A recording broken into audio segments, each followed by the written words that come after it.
ሰላም ጤና ይስጥልኝ ውድ ተመልካቾቼ እንኳን በሰላም መጣችሁ ወደ እኔ ቻናል። ዛሬ ይዤላችሁ የመጣሁት ቪዲዮ ከወትሮ ለየት ባለ መልኩ የሚዘጋጅ የዳቦ አዘገጃጀት ነው። ይሄ ዳቦ በጣም ተወዱታላችሁ። ከሱቅ የምንገዛውን ዳቦ የሚያስንቅ ነው። በጣም ምርጥ ነው። ቪዲዮውን እስከ መጨረሻ ተከታተሉ። አዲስ የሆናችሁ ለቻናሌ ደግሞ ሰብስክራይብ ማድረግ አትርሱ። የደውል ምልክቷን በመጫን ሌላ ጊዜ አዲስ ቪዲዮ ስሰራ እንዲደርሳችሁ አድርጉ። አሁን ወደ አሰራሩ እንገባለን። አብራችሁን ቆዩ።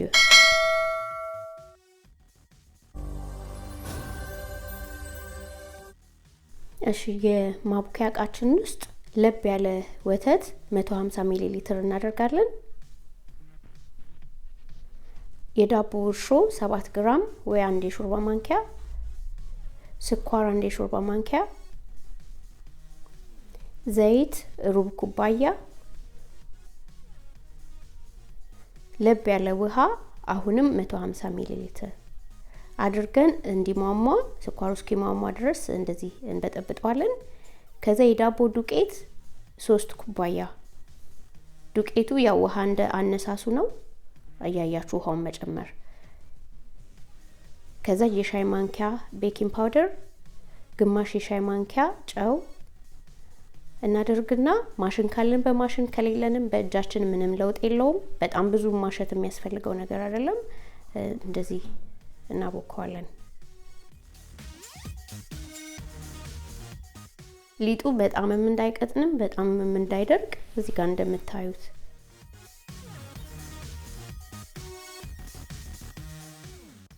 ከዛ ኩፍ እስኪል ከ45 ደቂቃ እስከ 1 ሰዓት ሳህን ላይ አድርገን ሩም ቴምፕሬቸር እናስቀምጣለን፣ ቀዝቃዛ ያልሆነ ቦታ።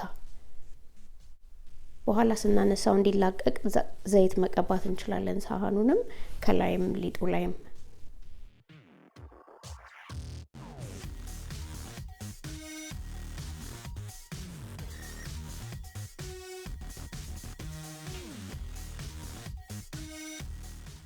ከዛ ከ1 ሰዓት በኋላ እንደዚህ ኩፍ ብሏል በደንብ።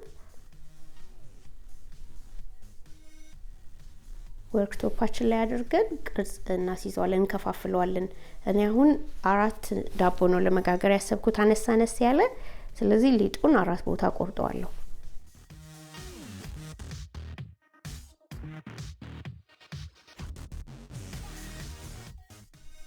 ከዛ ወደ ውስጥ እንደዚህ ጥፍጥፍ አድርገን አድበልብለን በምንፈልገው ቅርጽ እናስይዛለን ማለት ነው።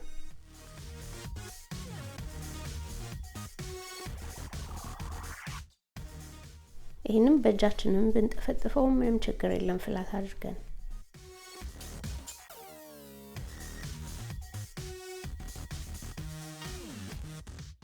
ከዛ እንደዚህ እንጠቀልለዋለን።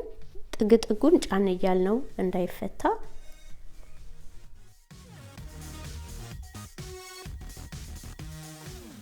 ከዛ መጨረሻ ላይ ያለውን እንደዚህ በደንብ ማያያዝ አለብን፣ በኋላ ውሃ ውስጥ ስንከተው እንዳይከፋፈት ማለት ነው።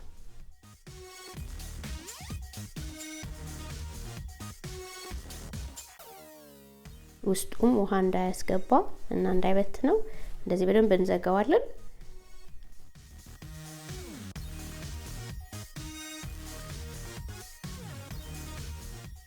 ከዛ እንዳይጣበቅ እንደዚህ መክተፊያችን ላይ ወይ ትሪ ላይ ዱቄት እንሰንስና እዛ ላይ እናስቀምጣለን። ሁሉንም በዚህ አይነት መልኩ ከጠቀለልን በኋላ ከድነን ለ1-5 ደቂቃ እናሳርፈዋለን፣ ትንሽ ኩፍ እንዲል ማለት ነው።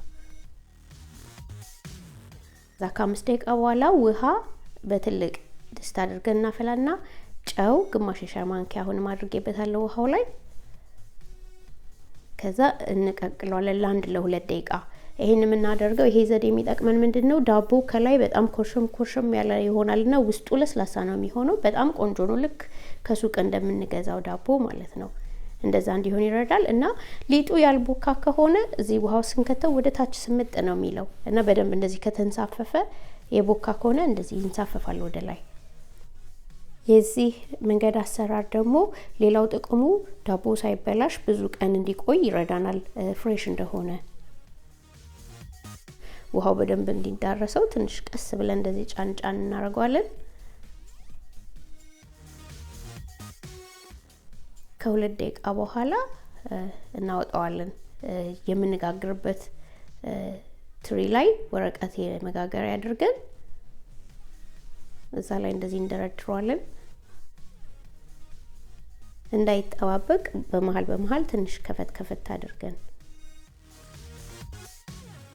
ከዛ እቺ በጣም ሻርፕ የሆነች ቢላ ናት፣ የአፕል መቁረጫ ናት። በዛ እንደዚህ እንሰነጥ አራት ልክ እንደ መልክ እንዲኖረው ነው እንጂ ብዙም ምንም የሚያመጣው ለውጥ የለም። እናደርግና የሰሊጥ ይሄም እንደ ፍላጎት ነው። ሰሊጥ እናደርጋለን።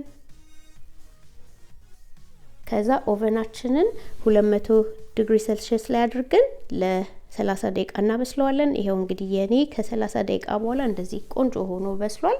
በጣም ቆንጆ ዳቦ ነው። በጣም ተወዱታላችሁ። ቀላልም አሰራር ነው። ይሄን ያህል ጊዜ የሚወስድም አይደለም እና እንደዚህ ሰርታችሁ መጠቀም ትችላላችሁ።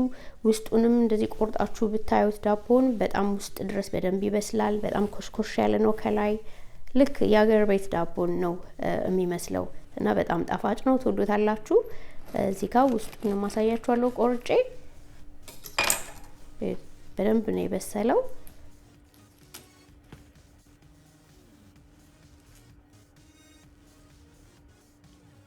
እንደዚህ ቆንጆ አድርገን ዳቦ በቀላሉ ቤታችን መስራት እንችላለን ከሱቅ ሳንገዛ።